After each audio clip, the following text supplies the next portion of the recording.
Week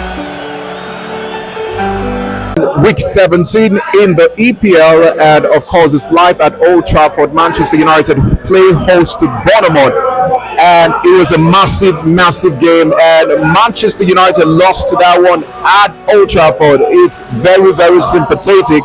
But I'm right here with a Manchester United fan, like you always know him. Dan is the name, and Dan, good to have you on Super Street Voice, bro.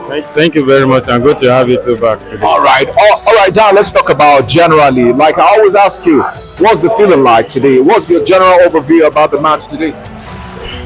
As you can see, today it's not a good day in office for the lads, but that's football.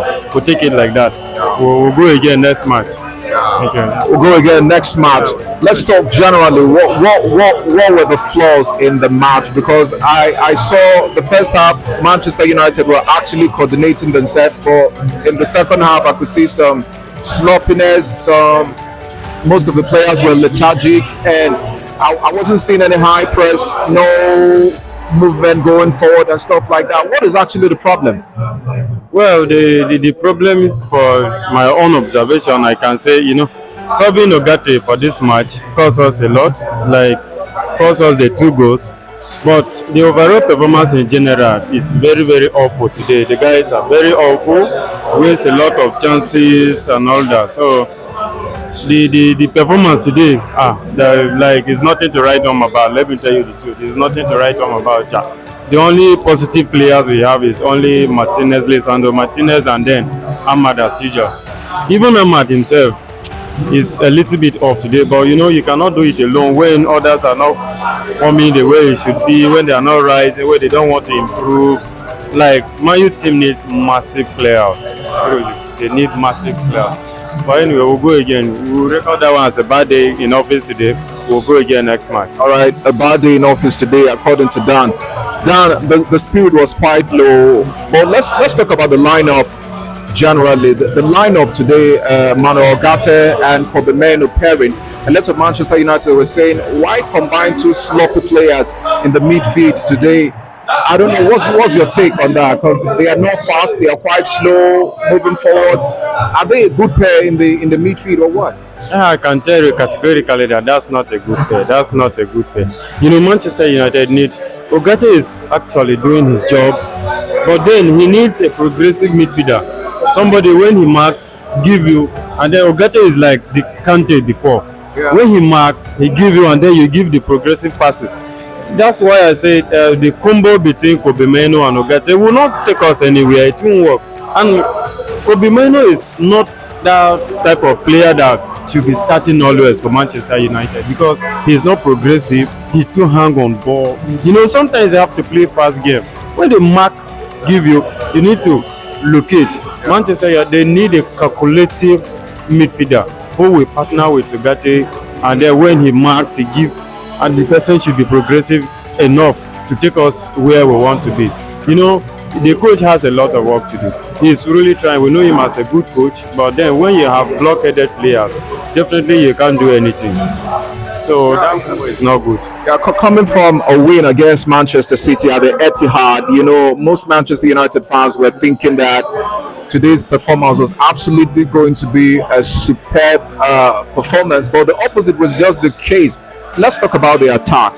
Zexi or Højlund? For me, I go with Højlund because no matter what, you see, when he came in second half, he had 2-3 attempts, which Zexi cannot give us the whole 70-something minutes he played. If you observe very well, I keep on Zexi. Anytime you take him to play the number 9 role, he's lazy. He's not a fast kind of player that you take him to that position. Shift him to the wing and then you see what he can do, or play him behind striker. So my own attack, I go with Højlund. No matter what, he gives an impact because he's a natural number 9. Zexi is not that kind of person that you will rely upon to give you the goal, so he is too sluggish.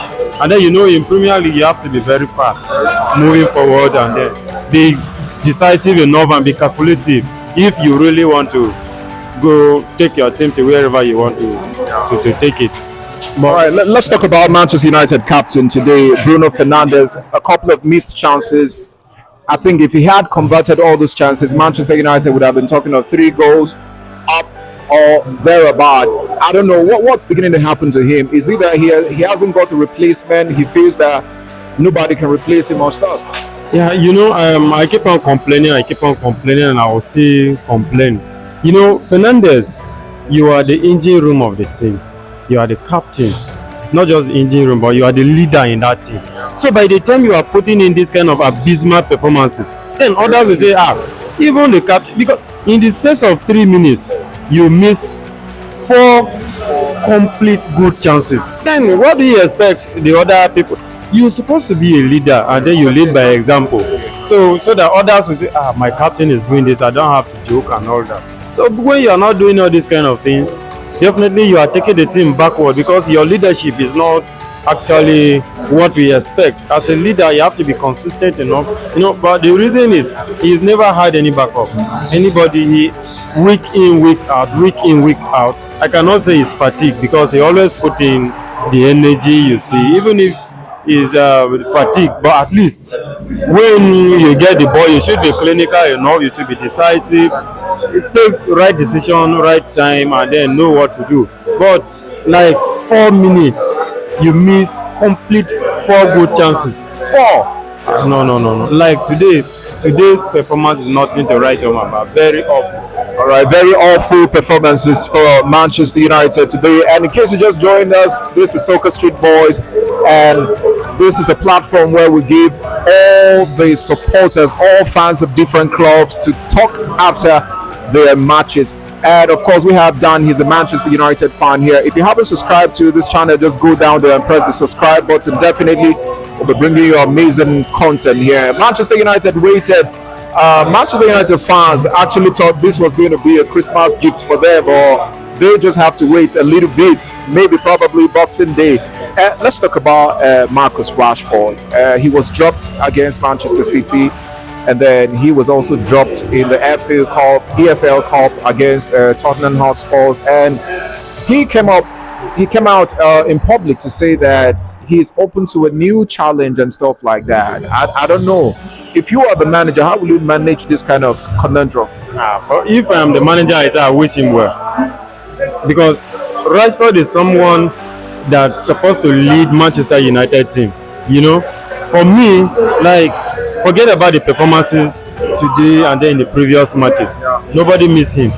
I will not miss him. I'm just telling you, that is from my own point of view. If you are ready for, or you are open for a new challenge, then you understand. Because don't come and think, even if no matter what you do, your place is cemented. No, we need the result. Manchester United, like I said in my previous interview, they need a coach who is ruthless enough. Take decisions, risk yourself. And you feel Amorim ticks all the boxes. Yeah, he is okay. He ticks all the boxes, and then that's what we need, so that everybody will sit up. Because you cannot be putting in this lackadaisical attitude, and then at the end of it you think you come. No.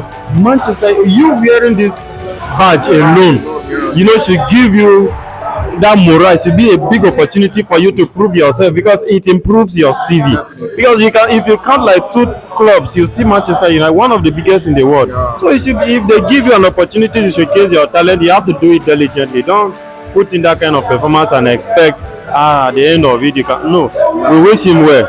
So lots of Manchester United are saying, Manchester United fans are saying the coach should discipline him and then conscript him back into the squad. Most of them are saying just let him go, sell him during the summer or probably January. I don't know. Are you for his keep, or you just want to let him go as well? If we get good offers in January, allow Rashford to go. Rashford should have been gone since. Like, as a matter of fact, that guy is finished. He has nothing to offer for this team, because we want to build a team in the next 2-3 years. We should be at the top. We should be competing, not building team with this log of wood. You understand? Manchester United needs massive players, just like 5 or 6 players that need to be kept. Manchester United, they need a massive player, because these players they sack a lot of coaches, and then Rashford is one of them. From David Moyes, from Louis van Gaal to Eric Ten Hag. So it should tell you that if you are not serious, these boys will still sack you and they will still remain. So you have to take your right decision. If you really want to secure your job, anybody that has not performed up to your expectation, allow the person to All right, from today's performance, did you take some positives out of today's performance? What were the positives? The only positive is thing I can take is I don't know. But so I can praise Lisandro Martinez. He's the only person that put in a performance that one can write home about. But the rest, even Ahmad was off because balls were not linked to him. There was no link from the midfield to attack because when you get a marks, nobody will give a progressive pass and all that. So like today's performance, if I can rate it from 1 to 10, I'll give them -2. Seriously, yeah. They are Well, -2. If he were to rate from 1 to 10, -2, Manchester United, well, that's quite disheartening for Manchester United fans around the globe today. Well, I just want to say a very big thank you, but like I always do, you're man of the match today, if you had any. my man of the match. I'll give it to Christie, Bournemouth number 10. Yeah, because none of Manchester United player put in a performance that will be rated on a scale of 5. So I'll give it to the visiting team. All right. So that's where we wrap it up today. I guess you had a wonderful time on Soka Street Voice. If you do, please join us next match day. We'll be here live on Soka Street Voice to give you post-match analysis and definitely be coming from fans like you know. Well, if you haven't subscribed, just go down there and tap the subscribe button as well because we'll be giving you match day analysis, match after match after match. Well, my name is Raymond and thanks for staying with us.